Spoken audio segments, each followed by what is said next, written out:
wearing masks. So yeah, I have family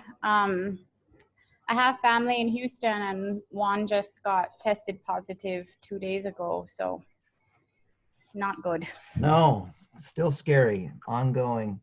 I sent out an email this morning to all of you.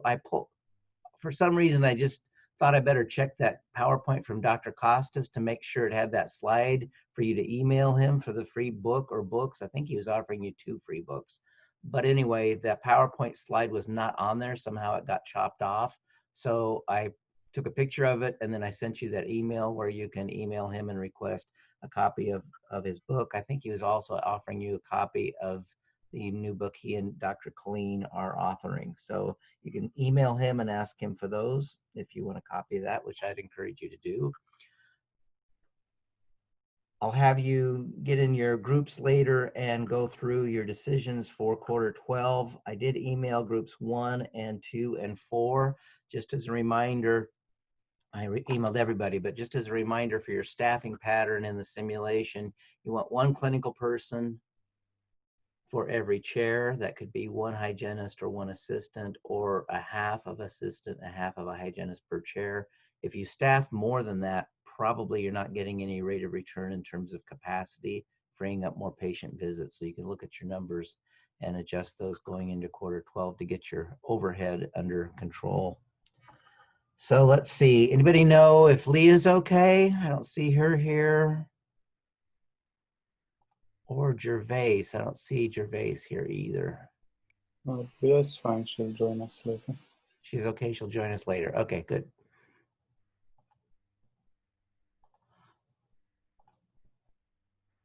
Well, I'm sorry they're not here, because what we're going to go over next is the most important handout in practice management you'll ever see in your life. So they're going to miss it. So you might, I would suggest you get out a sheet of paper, or maybe just have a notepad or take notes on your computer device somehow. But we're going to talk about what happens to your profit when you change your fees, when you increase them, what happens to your profit when you cut your fees or reduce your fees. So that's what this next document is that I'm going to share with you. And I posted this on our VLE. It just made that visible, I think, yesterday. So it should be there for you. If I can get it to show up, I'm not seeing it. There it is. Okay. All right, so you should have a document in front of you that says Table 1. You got that? I hope. Yes. Okay, you can see it. All right. So somebody just joined us. So whoever just joined us, welcome. I don't know if it was Gervais or, yeah, Gervais. How are you doing? You just made it in time. You slid into home just in time for these important handouts, which I think are the most important ones you'll have in practice management in your whole life. So this document is called a fee table. That's the name of the document. It's posted under topic 3 on our VLE. So you have the PDF there. Kodak, the company, is believed to be the original primary source of these tables in something called the Kodak Study, and that's what I wrote that on top there.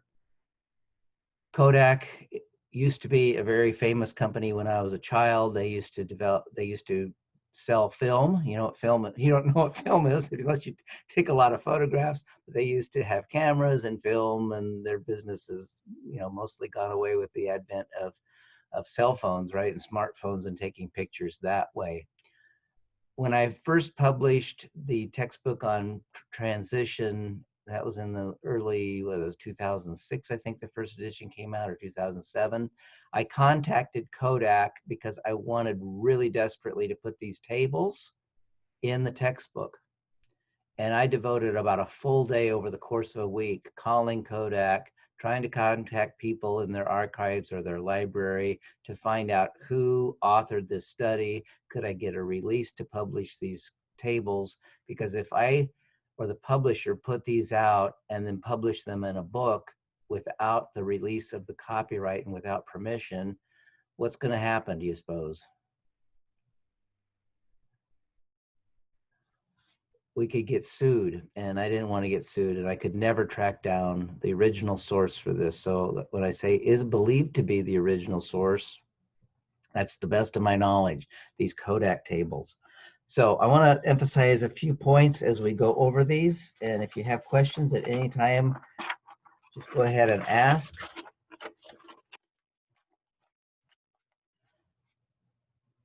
These tables, as we go through here, apply to any business, product, or service. It applies to crowns in dentistry. It applies to exams in dentistry. It applies to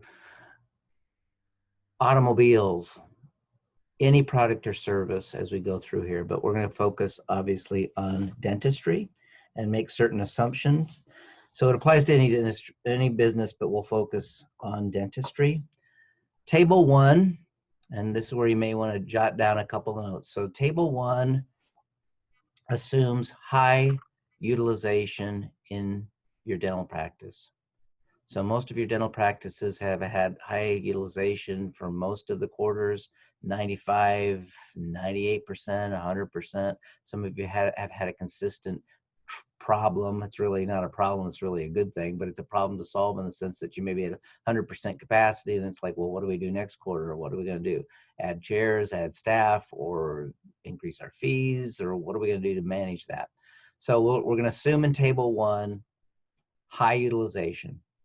Second assumption, all economic models make all these assumptions. So second assumption is that your patients are fee-for-service, full-paying patients.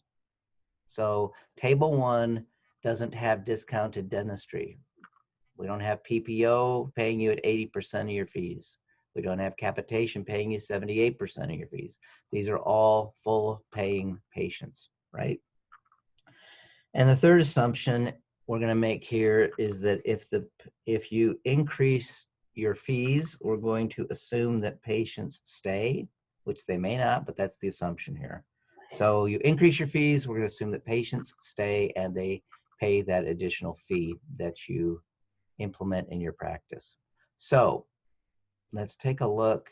We're not going to go through every one of these points, but we'll go through what happens to your profit following a reasonable fee increase. Now, profit here, we're going to define, remember yesterday Dr. Costas talked about profit being after paying the dentist, 10% in that phase 1. In this case, profit is everything left over after you pay for your staff and all of the costs, but you haven't paid the dentist. So I'm assuming here that the dentist is the owner of the practice working in the practice, and so the profit would include the money that the dentist is earning as well as the quote-unquote additional profit from the practice. So let's take a look at just a few of these data points. If your overhead is 80%, which would be very, very high, and you increase your fees 20%, your net profit doubles.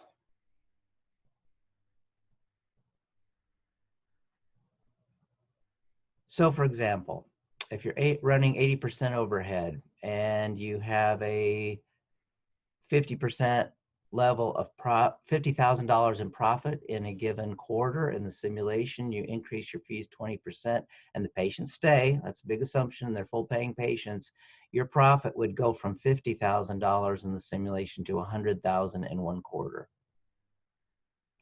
It's a pretty amazing jump. This is kind of like the 8th wonder of the world when it comes to fees and their impact on dental practice. Let's assume an overhead here of 70%, which is on the high end of average for dental practices. And if you increase your fees 15%, your profit goes up 50%. So you would go from $50,000 in the quarter to $75,000, and all you did was increase your fees 15%. Again, assuming full paying patients and that they stay with your practice. Another example, let's suppose your overhead is 60%. That means it's costing you 60 cents out of $1 for every dollar that you bring into the practice. And you increase your fees 10%. your profit net income goes up 25%. So you would go from $100,000 in the quarter to $125,000 in the quarter for profit. If you have a really low overhead of 50%, so it costs you 50 cents out of every dollar to generate that dollar in the practice, increase your fees 10%. Your profit goes up 20%. So in the simulation, you go from $100,000 per quarter to $120,000 per quarter in profit. Now in the simulation, over half of the patients are less than full paying patients. They're paying 80% in the PPO. The capitation is paying 78%. And so these figures here of how much your profit would go up would be probably cut in half in the simulation, given your patient population. But still, those are profound increases in profit with increasing your fees in those scenarios.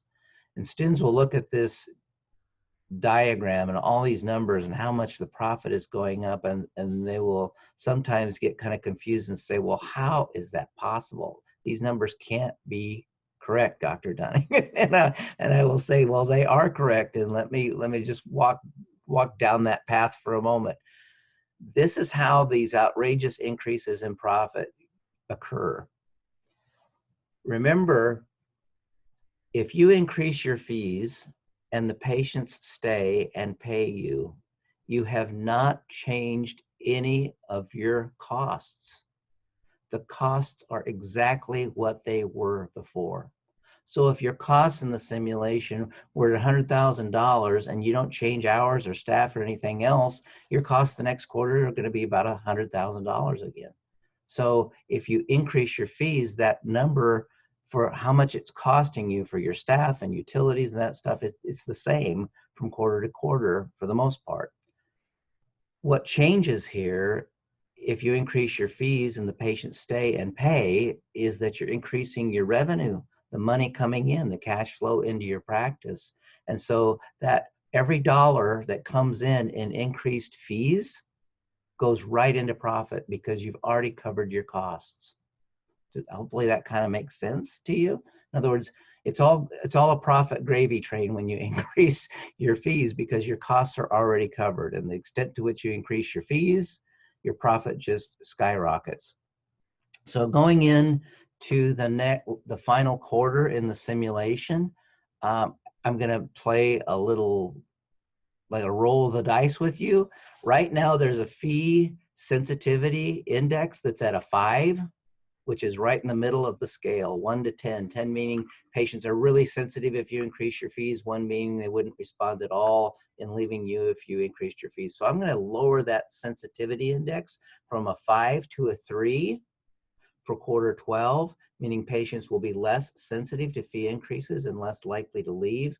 And I'm going to leave it to you then to see if you want to, gamble a little bit or throw the dice in this last quarter and adjust your fees just to see if you can realize what some of these increases in profit might look like for quarter 12.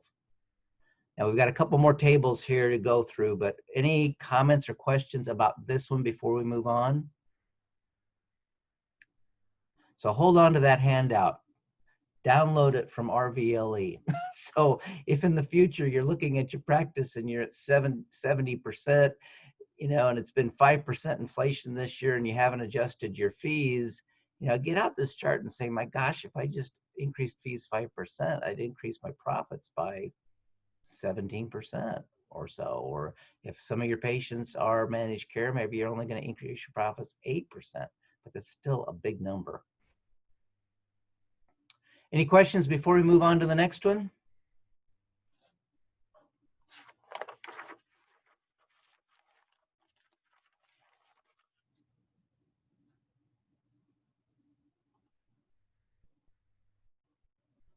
I'm not hearing any, and I don't see anything on chat, so we'll move on.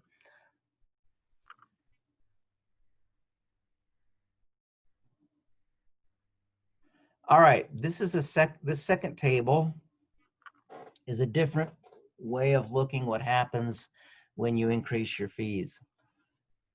This table asks this question: how many patients have to leave your practice before your profit decreases or goes down in a given situation? How many patients have to leave your practice before it hurts your profit when you increase your fees?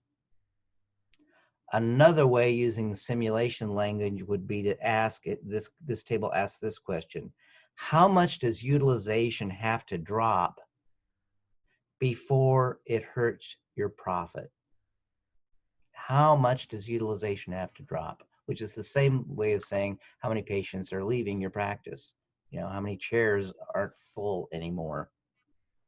And again, we're assuming here fee-for-service patients. And we won't go through all of these. Now, for some reason in this table, they've flipped overhead and profit. So now instead of giving you overhead, they're giving the profit percentage. So this would be we'll just drop down to here. This would be an overhead of 70% with a profit of 30%. Remember, those two add to 100. So this is a situation where it costs you 70 cents out of a dollar to bring in that dollar to pay staff and everything else. And if you increase your fees 10%, you can lose 25% capacity. You could go from 100% capacity to 75% capacity. In other words, 25% of your patients would leave. You would drop from 100% capacity to 75, and your profit amount, $80,000 in the quarter, $100,000 in the quarter, would stay the same.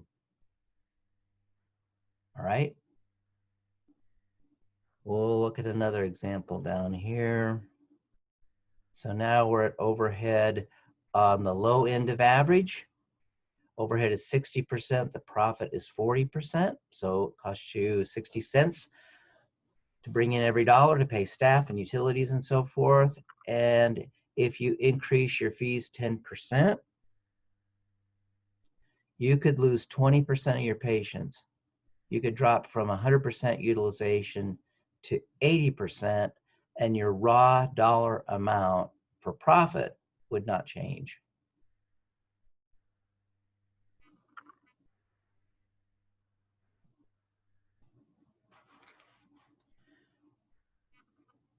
So you could go from, you know, seeing 1,500 patients a day to 1,200 patients, not a day, 1,500 patients per quarter to 1,200 patients per quarter in this situation and have the same level of profit. So the lesson here, you know, is that you've got to lose a lot of patients. Patients spelled at the end, ENTS, okay? Got to lose a lot of patients in view of an increase in your fees before it hurts your profit.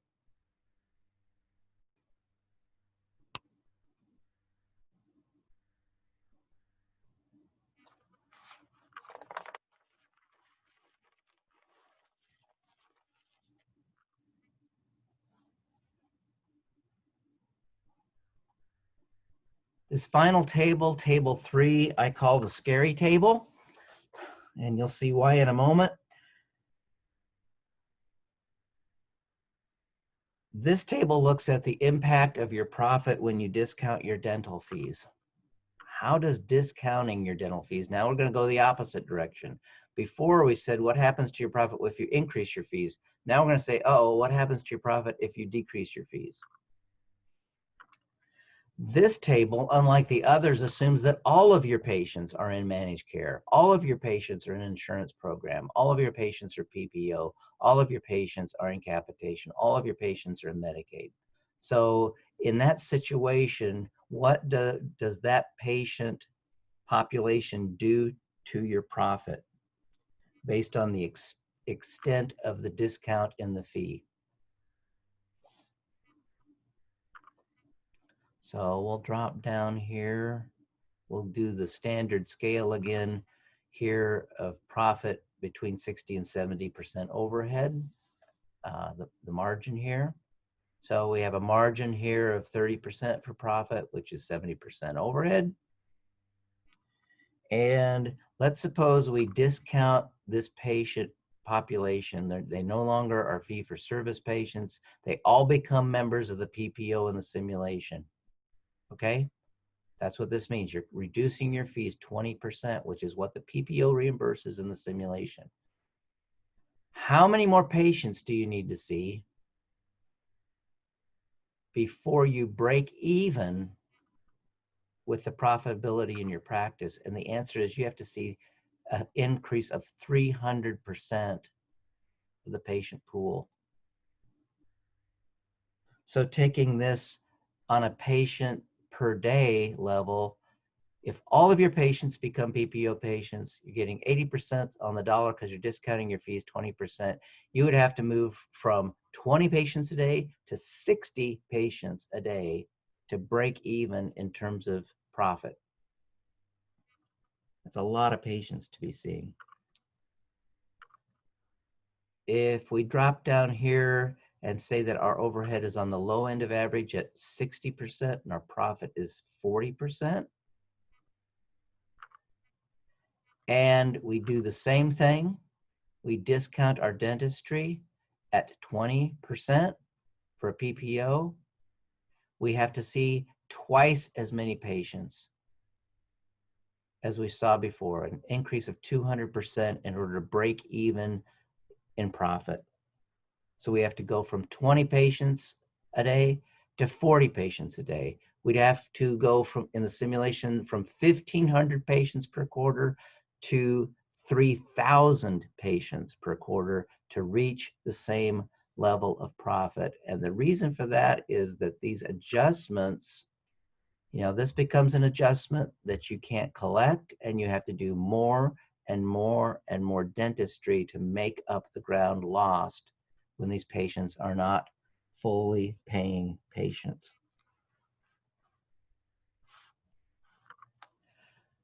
So a key lesson of this table 3 is that it is almost impossible to make up for profit lost if you have too many managed care patients in your practice. It's almost impossible to make it up. I mean, at some point you can't physically see 300% more patients or 200% more patients. It just can't be done. And if you did do that, you'd have to have more chairs, more staff, which would make the numbers even worse than they are now in order to see all those patients. So all dental consultants will tell you you have to manage managed care in your practice. So you have to manage managed care because of the influence of these numbers on your profit. They may disagree on how you manage managed care. Many of you in your simulation are beginning to manage managed care now. You may have taken Medicaid from full to hold, or from hold to none, or put capitation from full to hold, but those are the kinds of decisions that manage managed care. And in the simulation, you've got about 55% of your patient pool, which is in managed care. Nationally, in the United States, it's about 65%. So you still have a pretty favorable environment in the simulation. So if at the end, if you look at your simulation numbers and you had 50% in managed care, actually that's a little less than you would have if you took all the managed care patients available in the market. If you end up with 40% instead of 55, which is the market, that's again a good number because you're not writing off these adjustments and having to see more patients to be profitable. And I've mentioned this to a couple of the groups in our breakout sessions for simulation consultations, but even the most motivated dentists who want to take care of the poor and needy in the United States eventually have to put a limit on how many Medicaid patients they take, because the average reimbursement for Medicaid in the United States is probably 50% for adults and 60% for kids of your usual fees. Average is about 55%. And so these examples, you see, these are discounted fees that aren't very discounted. And so you just take these numbers of how many more patients you'd have to see to be profitable and double or triple them if you wanted to simulate what is going on with Medicaid. And so Dr. Miski, who's a friend of mine and who teaches about Medicaid in our practice management classes, she was the only dentist invited by President Obama to the Rose Garden to roll out the Affordable Care Act years ago. You can't find a dentist with a bigger heart anywhere, and yet even she has to put a limit about how much of her revenue is coming from Medicaid over time, because it will just mean you work more and more and more and earn less and less and less, and you have to limit at some level or at some point how much of that money you are writing off. So the lesson here really is to manage care and not let that take over your practice.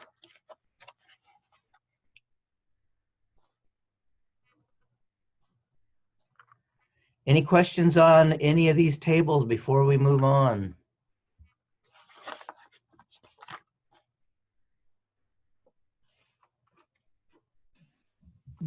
No question.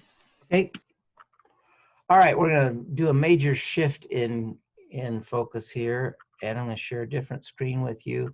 This one is also published on RVLE. This is under topic 6, so we'll do a couple of more topics on topic 6, and then I'll set you loose to work on your quarter 12 decisions. And again, this is a document on topic 6 in RVLE. So practice valuations are very complicated issues, very complicated processes. There are different mathematical formulas to do practice valuations. Different consultants or brokers use different formulas and different combinations to come up with values for practices. Brokers who are really qualified would use multiple methods and maybe then average them, because there are different calculations that go into a practice valuation. So you can get kind of an orientation on what that looks like if you want to read chapter 5, Dr. Wolf's chapter on practice valuations in the transition textbook. And he's also provided an overview PowerPoint that I posted on RVLE. So if you really want to know more and more sophisticated information about practice valuations, I would refer you to those sources if you're ever going to buy into a practice. I've found over the years, however, that students like simple ways to cut through all the complexity of practice valuations, because it's a maze and you can easily get lost in the maze and just not understand anything about what's going on. So what we're going to talk about are 2 simple ways of looking at a practice valuation, or whether maybe you should buy a practice or not. The first one I just call guesstimating the value of a dental practice. Notice this word. We are guesstimating, okay? This is what we're talking about here. This is not a method to value practices. It's just a way to wrap around what a reasonable value of a practice might be. So I want to emphasize this is not a method to value practices. It's just a shorthand way of kind of getting a handle on what a practice might be worth in terms of a ballpark basic guesstimate.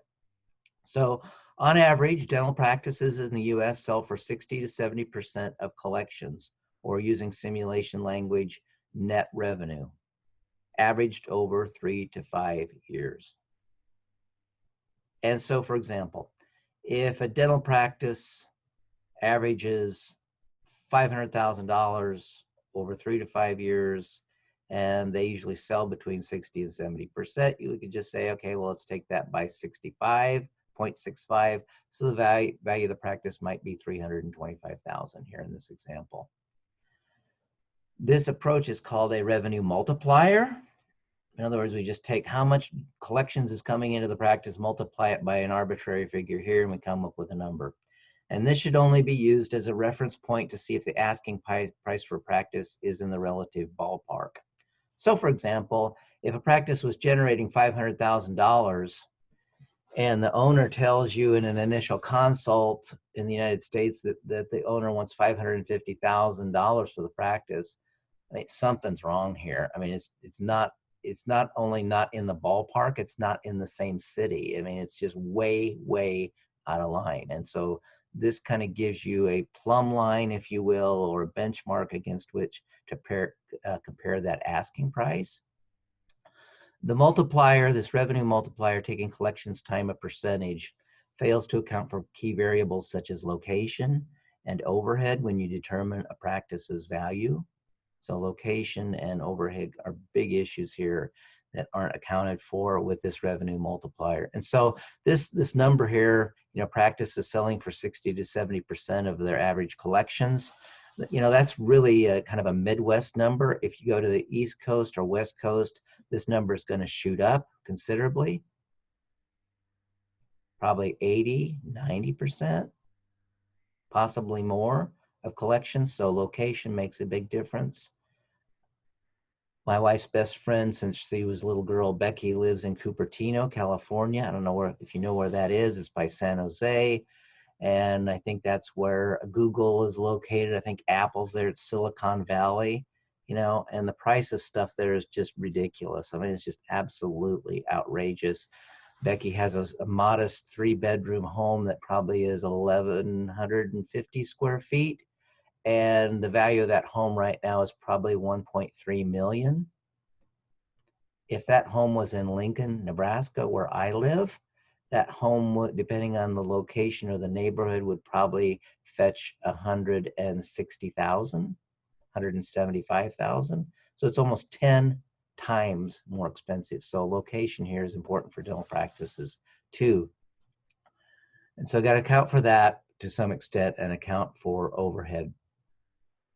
So two better methods of estimating the value of a practice other than this revenue multiplier, collections multiplier.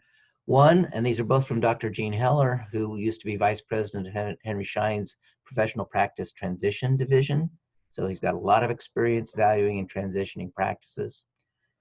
We're going to take the average profit generated by a dental practice.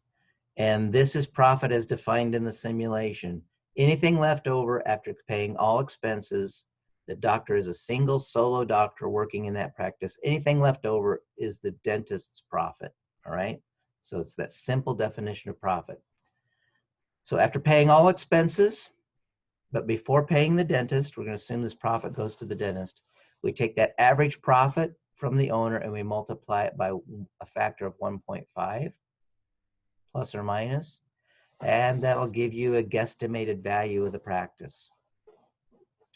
So if we had a practice generating $300,000 in profit to the owner, averaged over several years, we could take that times 1.5, and the value would be maybe 450, maybe it'd be 400, maybe it'd be 475 or 500, but it'd be in this range, around this number. This can vary greatly by location. Practices in rural United States, this is going to be a lower factor. Practices in cities, a higher ratio here, but that gives you kind of a benchmark to understand what a practice value is. So as an example, and this happened to some of our seniors this year who just graduated and transitioned into practice, they were looking at a practice in rural Nebraska in a very small town, and the practice value came back like at a value of 2.25 here. And I said, this is just way, way too high. It's just way off this mark, especially for practice in rural United States. Even if it has great equipment, even if it has a low overhead, that value is just way, way too high. So it just gives you, again, a benchmark to look at what the value might be. And I'm not sure what it would be in Jamaica, but these might give you at least a frame of reference. Another way of guesstimating practice value would be to take the same definition of profit, whatever's left in the practice, solo dentist working in that practice, just like you are in the simulation. Whatever's left over after paying staff and all other expenses is your profit. We could take that number and use a factor of 1.25 and then add whatever the actual value, the fair market value of the tangible assets of the practice are. A tangible asset is something I can touch. I can go touch the compressor. I can go touch a chair. I can touch an autoclave. I can touch the instruments, right? So it's those kinds of things. So if we take the owner profit, that would be about 300,000, multiply that by 1.25, we get that number. Let's say this practice has valuations of 125 for the tangible assets. then we could say that practice is worth about 500,000. This number you can usually get from a reputable dental equipment representative. They may do that for you for free, give you an idea of what the fair market value is of the equipment that's sitting in place and functional in the dental office. Usually you can use this method or this method, and the estimated value will probably be within $100,000 either way of the estimated value of that practice.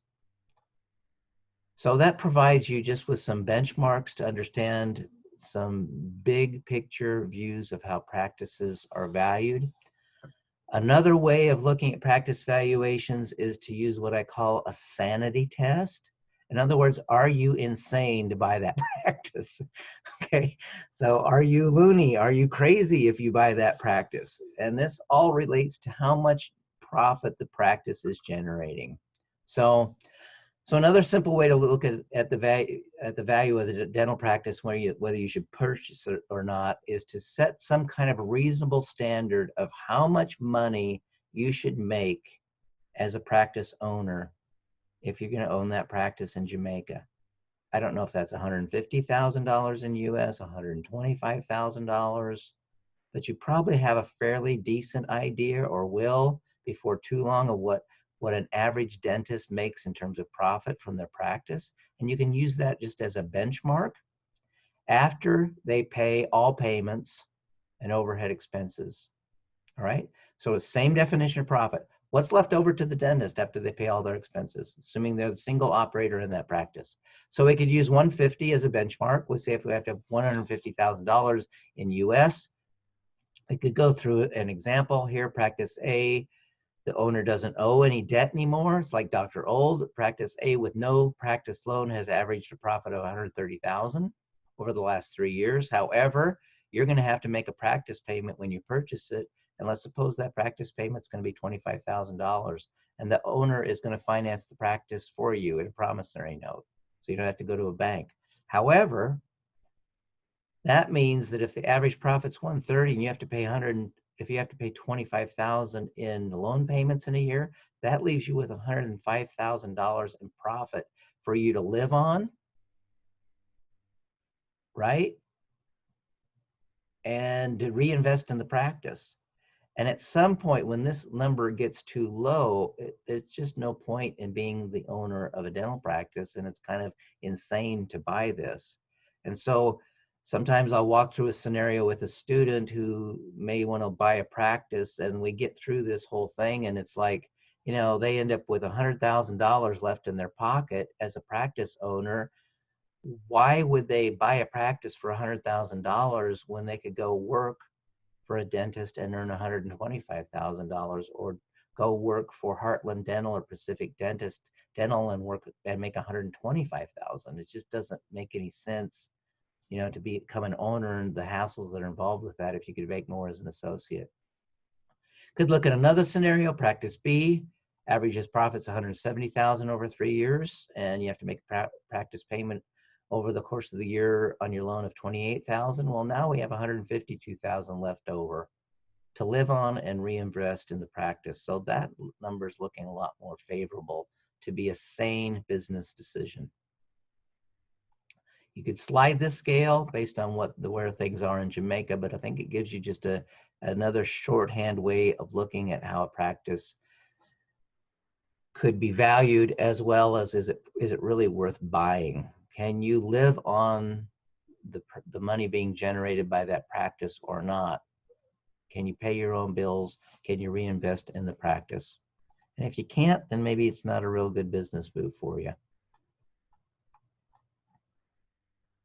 And again, this isn't a method to value a practice. It's just stepping back, cutting through all the detail and saying, okay, what's that practice going to yield me in a year? And can I afford to live on it?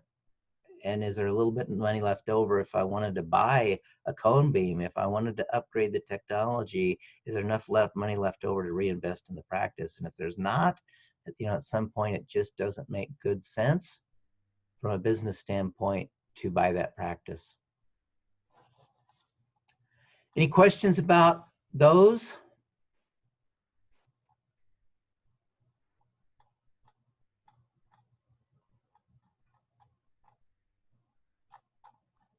No question. Okay, and again, those are posted on RVLE for you to look at.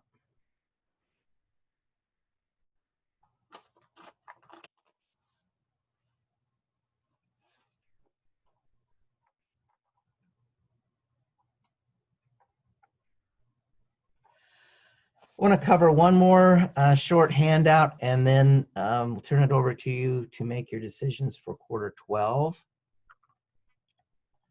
I'm checking my email here to see if I've heard from Mrs. Martin Harris. So I still don't know where your simulation prices are.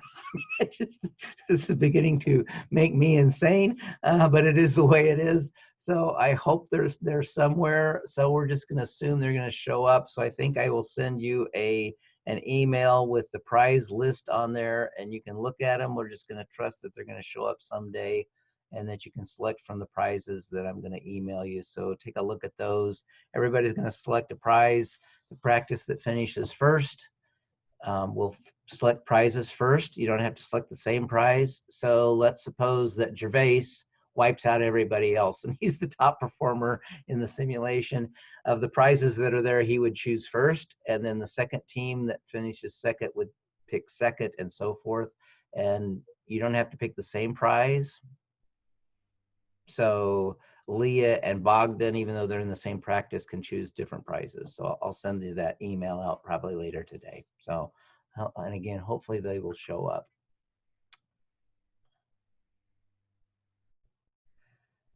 And remember, for your simulation decisions, I'm going to slide that fee scale. If you want to play a little bit of risk in the last quarter and raise your fees a little bit more maybe than you were going to, you don't have to do that either. You'll be doing fine. And by the way, based on that sanity test, it'd be sane to buy every one of your practices. In fact, your practices are doing so well, it'd be insane not to buy those practices. Even Dr. Old's practice, which I didn't even do anything, he's going to have about $200,000 in profit in year 3 because he's riding this wave of economic prosperity. He hasn't done anything much in terms of strategy, but even his practice would pass that sanity test. So you're all doing really well. Let's see.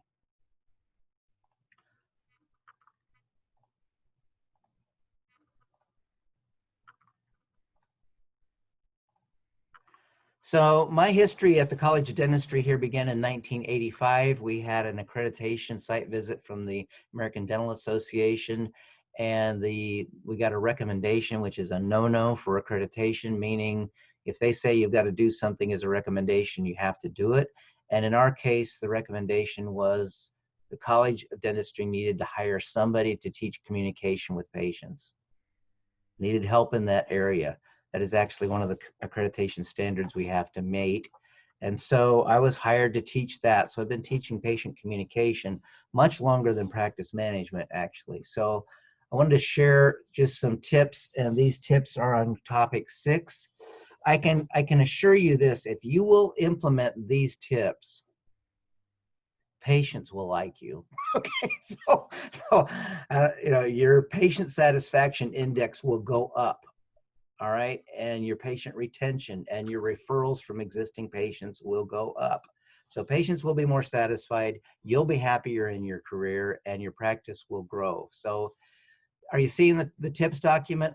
You should be seeing that. So here I've tried to boil down, you know, teaching communication in the dental school since 1985. Okay, what are the basic take-home messages, you know, in one page? That's kind of what I'm doing here. So here we go. So the first major tip is to be bilingual, and I don't mean English and Spanish, although that would be great too, or English and Portuguese, or Portuguese and Spanish. What I mean here is you've got to know dental terms with your faculty and use those. And you have to change your language when you talk with patients, because patients don't understand occlusal. They don't understand tooth numbers. Some of your patients don't know what the word amalgam means. They don't know what a bicuspid is, all right? They just don't know. So you have to be bilingual. You have to change your language with patients. And you may think, maybe this isn't true in the United States. Well, it is true in the United States. Our average reading level in the United States, literacy-wise, is like what would be the equivalent of a 13-year-old. All right? So if you say MOD, distal, you might as well be speaking Greek. They don't know what you're saying. So use simple words with patients. Chewing service rather than occlusal. Strengthen the tooth with a crown. Don't say we're going to crown that tooth. We're going to strengthen the tooth with a crown. We're going to have a plan for dental health, not a treatment plan. These kinds of things. We're going to measure the tightness of the gums on the teeth. We're not going to probe. Patients don't know probing. Maybe a very experienced patient, educated patient, over time you'll educate them about these things, but you've just got to be bilingual. If you want them to understand what's going on in their mouth, you've got to be bilingual. With your dental faculty, you talk dentalese, and when the dental faculty leave, then you use simple words. Get visual. Visual can overcome this issue of language and language they don't understand. So we want to show patient videos, educational videos. There are all kinds of these that are available. The ADA sells them. Casey, CAESY, has the best patient videos in terms of quality. Spear Education sells these. All kinds of people sell these. And so what you can do, instead of you sitting there explaining a dental implant, bring up the video, push a button, have the patient watch that, and then say afterwards, what questions may I answer for you about that procedure? So use visual aids. Videos, use intraoral images, models, etc., to reinforce your simple explanations of procedures. Talk to the patient about their anxiety or fear. They want to know that you know they're anxious. So ask how anxious they are, acknowledge their concerns that they have, discuss solutions, whatever those solutions might be. You can use maybe guided imagery. Maybe you could use medication if it's necessary in an extreme case. Usually that patient anxiety over time will go down if they have an appointment after appointment after appointment in which they're not hurting. It will just over time decrease. Ask before and after you explain treatment, and at the end of the appointments, this question, what question may I answer for you? Notice this is an open-ended question. Do not say, do you have any questions? Not a good way to phrase it. You say, do you have any questions? That yields a yes, no response. Ask an open-ended question. What questions may I answer for you? If you ask it this way, you will have about 2 times more questions from patients than if you say, do you have any questions? I know that for a fact. I know that for a fact because I've guided through students through working on asking it this way, and I've seen this demonstrated over and over and over again in dozens of cases. Ask patients how they're doing or feeling at least every 30 minutes. This is one of the things that Dr. Colleen and Dr. Costas require of their dental assistants and their dentists. Dr. Colleen will videotape a new associate and hold them to this standard. You've got to ask the patient about their comfort at least 4 times in 2 hours, or at least 5 times. They've got a number here as a benchmark, and they're requiring that be done. Offer a stretch break for appointments that are longer than 2 hours. It's hard to sit in a dental chair, it really is. So offer the patient a stretch break. If you're doing your first crown prep, it's going to be longer than 2 hours. Let the patient get up and go to the bathroom. Stretch their spine a little bit. Forewarn patients about vibrations and other sensations from hand instruments and handpieces beforehand, So for example, when you get out the slow speed, you may feel some vibration now. That's normal, right? I'm going to be putting some pressure on your tooth with a hand instrument. So do that in a neutral way so you don't scare them. Apply topical anesthetic for 120 seconds before injections. Use at least 2 physical distractions during the injections. Grab a hold of that cheek and wiggle it, okay? Have the patient wiggle their toes or breathe deeply. Those are physical distractions. Distract the patient also by talking with them. Tell them a story.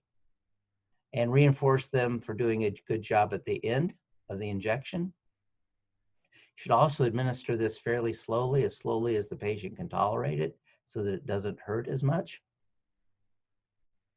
Update the patient about steps of the procedure as you complete them. So if you're doing a restoration, removing decay, you could tell them halfway through the decay removal that you're there at that point.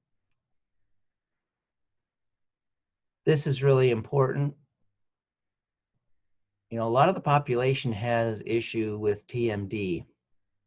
I do. I've got a congenital deformity in my jaw. You can't see it, all right? But that's one of the reasons I wear a splint. And even with the splint, about every 100 times I open my jaw, it will pop. And if it popped right now, it'd be loud enough that you could hear it. Okay, big pop. Because the jaw on this side doesn't have enough room to move, and it's trying to readjust, and it contorts. Even if you have a patient who doesn't have a TMD problem, if they sit in that chair for 4 hours, their jaw's going to hurt. I can guarantee it's going to be sore because the muscles aren't used to that. Even if you use a bite block, they're not going to be used to it. So at the end of that appointment, let that patient sit there and just gently do this.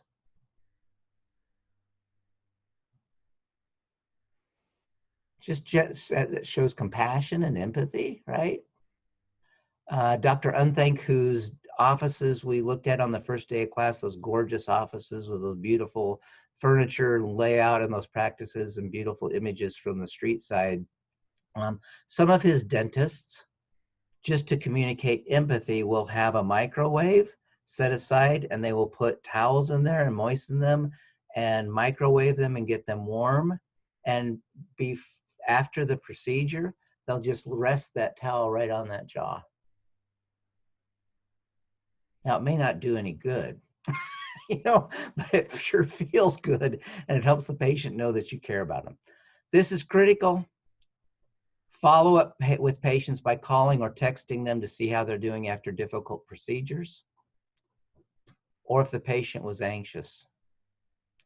If that was the first injection you gave that patient, I'd call them or text them afterwards. How you doing with that? Is your tissue sore at all? Just see how they're doing. This is a huge practice builder, and also helps you know if there's any follow-up care necessary, right? Include questions such as those on the next pages as part of your history taking. So I would, as a part of your history, just like you have a medical history, I'd encourage you to have a dental history. So I've given you an example of what this could look like. I'd have patients fill this out just like they fill out their medical history. You know, they got to fill out a medical history. Have you had a disease? Do you have high blood pressure? Yes or no? You're going to do all that stuff. I do this too, just so you know ahead of time. So ask them what specifically makes them nervous or anxious about seeing the dentist or receiving dental care. Ask them to describe any bad experience they've had with a dentist or any pet peeves they may have about dentists. And so if you referred them to a periodontist and the periodontist was mean and, excuse the pun, chewed them out for not taking care of their teeth and flossing, and they don't ever go back, you need to know that before you start referring to a periodontist or before you recommend scaling and root planing. If you don't know that history, you're wandering around in a cave in the dark, and you're just going to fall in a hole or hit your head, and it's not going to go well. So ask them, find out about their history. Ask them how satisfied they are with a smile on a scale like this, or it could go 1 to 7 or 1 to 10. Don't like my smile, love my smile. And then you could follow up, okay, so I see here you gave yourself a 3. You could ask a follow-up question, well, what would it take to get you from a 3 to a 5 or from a 2 to a 4? What would you like to change? And that's the whole purpose here.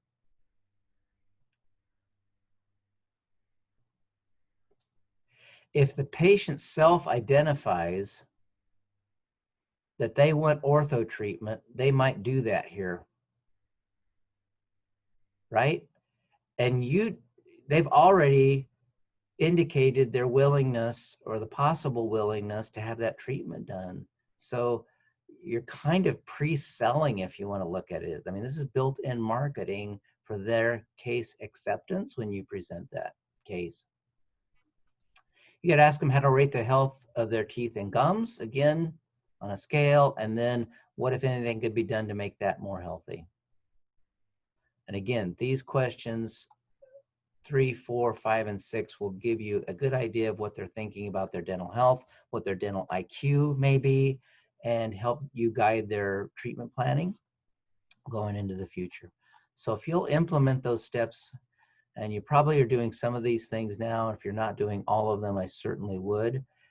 This one about calling or texting patients, you know, when you're in practice, you could have a staff member do that. You could have a hygienist do that. I think it's better though coming from you as the doctor. So my wife Kathy had a simple composite restoration 2 years ago, but it was the first time our new dentist had given her an injection, and the first time he had done any real work on her teeth. Otherwise, it's just been prophies and exams.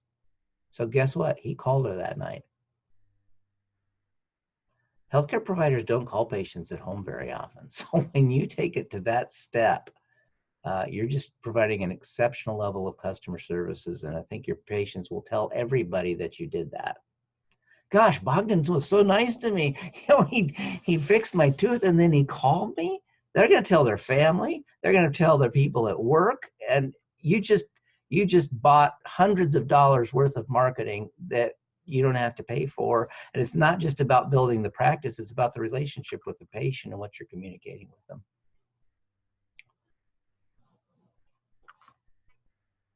Questions or comments on any of these tips?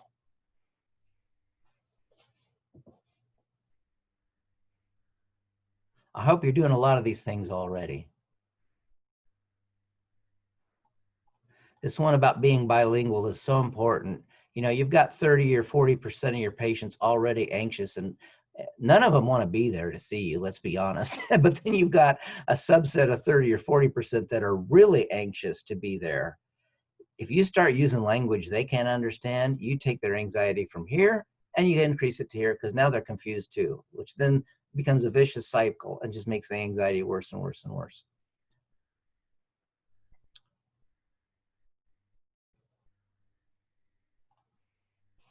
All right.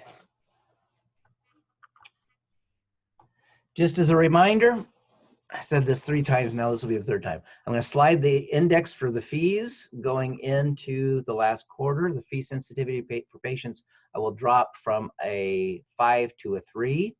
So they'll be less sensitive to fee increases, and we'll see what happens. I don't think I've ever done that before quite that way. So we'll see if you want to adjust your fees or not. You don't have to adjust your fees. You're all doing fine otherwise. Let's see if there's any other announcements that I need to make for your quarter 12 decisions.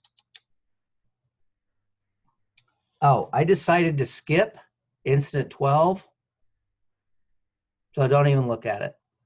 I think you've got enough to do to crunch your numbers in your head and on your papers. You may want to look at your quarter 11 results, and if you haven't, import them into that financial analysis thing, and maybe that will help you guide your decisions going into the next quarter for quarter 12.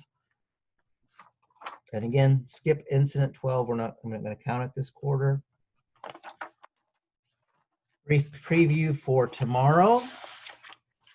Tomorrow we'll have the Zoom meeting. We'll start at 8. I'm going to give you instructions for how to complete the strategic plan assessment.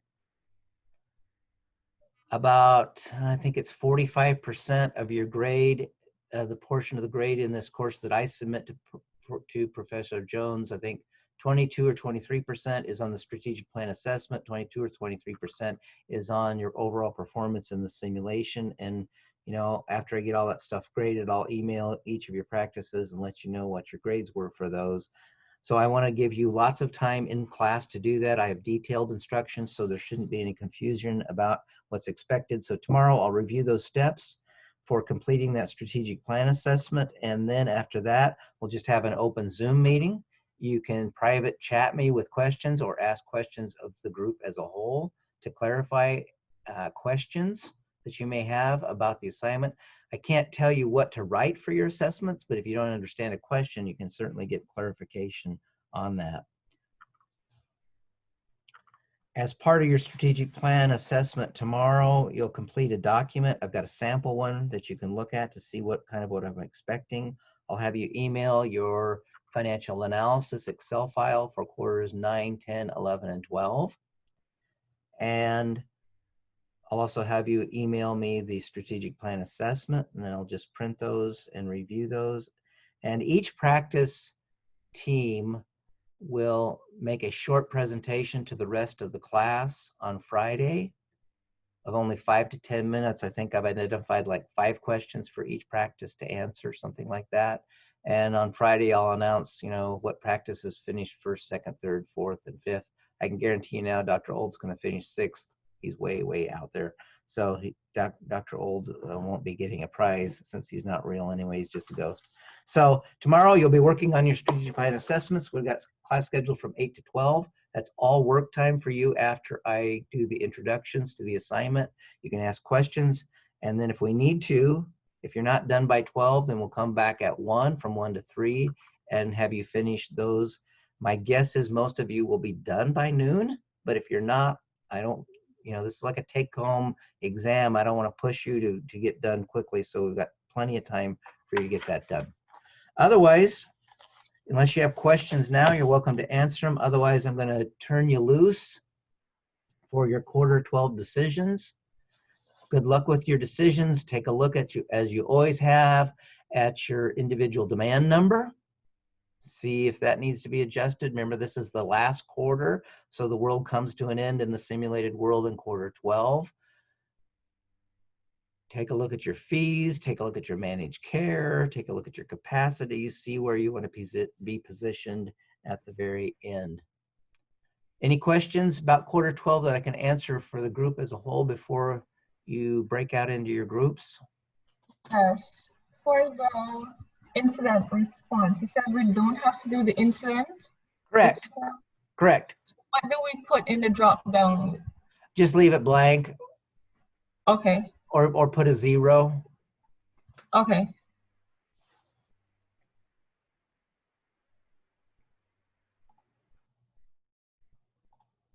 I'd encourage you to adjust your fees. You don't have to.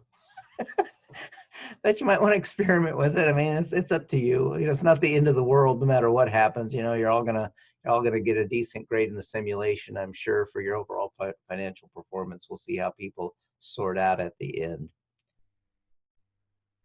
So I'm just going to turn that over for each of your groups then. I'll leave the Zoom meeting open. If you need to private message me to clarify something, I just can't give you strategy answers for this last quarter, so you're on your own that way. But if you have a question like somebody did about the incident, leaving that blank, then you could ask that, and I can address that to the whole class. Everybody will probably be done by 11:15 or so. So when you're done for today, then you will be done for this class session. And if you want to, if you haven't already started working on your financial analysis numbers for quarters 9, 10, 11, and 12, and transferring those numbers from each printout quarter into that document, into that Excel file, you could start working on that. All right? So otherwise, I'll take a short break here, and we'll be back to see if there are any questions through chat or otherwise. So good luck on your decisions. Hopefully I'll get those graded this afternoon and posted, and then I'll be working, while you're working on your assessments tomorrow, I'm going to be filling out a bunch of documents, to do final rankings. So I'll be working on that and be available for you. Otherwise, happy decisions.